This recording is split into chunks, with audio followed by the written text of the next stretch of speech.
In the year of 1947, the British decided to leave India, but just before they packed their bags, they had made India bleed even more by pushing it into a deadly civil war.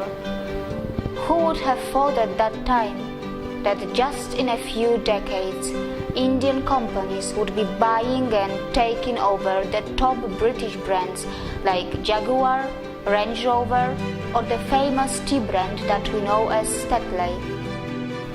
Who would have imagined that an Indian brand Tata would buy a steel company Coros and provide jobs to the British in their own land, but without making it a colony?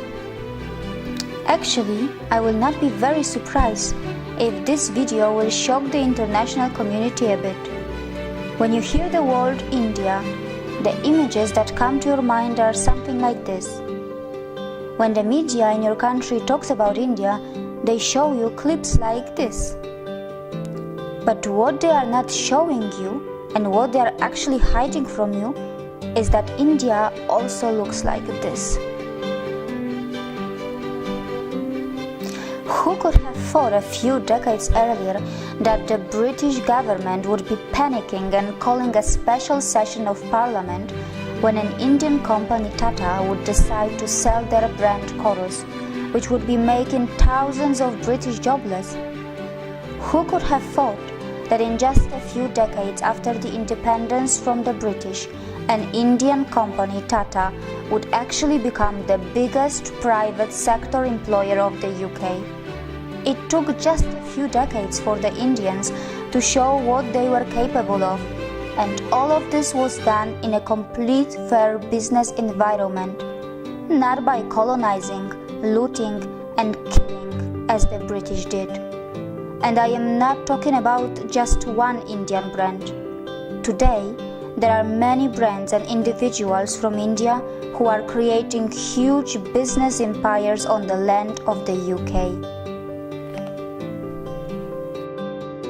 But Indians are not here to take any revenge or prove a point. They are just doing what they have been always good at. And that is not just yoga, Ayurveda, or IT. Indians, who are the masters of spirituality, are also masters in business. Indian economy has finally gained momentum, and mind you, it has not got to the 5th gear yet. Probably it is still in the 2nd gear, but what is surprising that even in the 2nd gear, it has already become the fastest growing major economy in the world, already taking over China in that regard. And India still has so much of unutilized potential which is lying in its reserves. Now let's talk about the major industries of India. IT sector. India is the world's largest sourcing destination for the information technology industry, accounting for approximately 67% of the 124 to 130 billion US dollars market. India ranks 3rd among global startup ecosystems with more than 4,200 startups. Science and technology. India, a country which is a nuclear power, also ranks 3rd among the most attractive investment destinations for technology transactions in the world.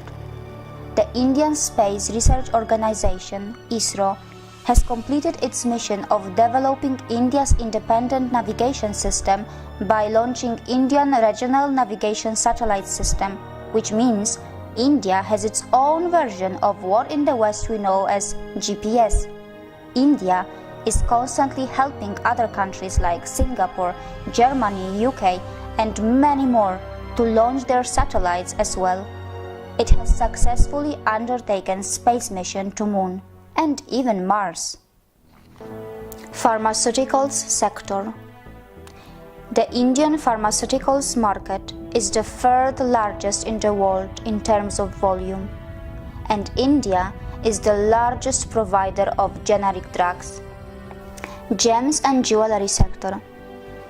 India is one of the largest exporters of gems and jewelry in the world. They are a hub of semi-precious and precious stones, How many of you actually knew that 95% of diamonds in the world are cut, polished, and processed in India? And most of it happens in just one city of India, that is called Surat.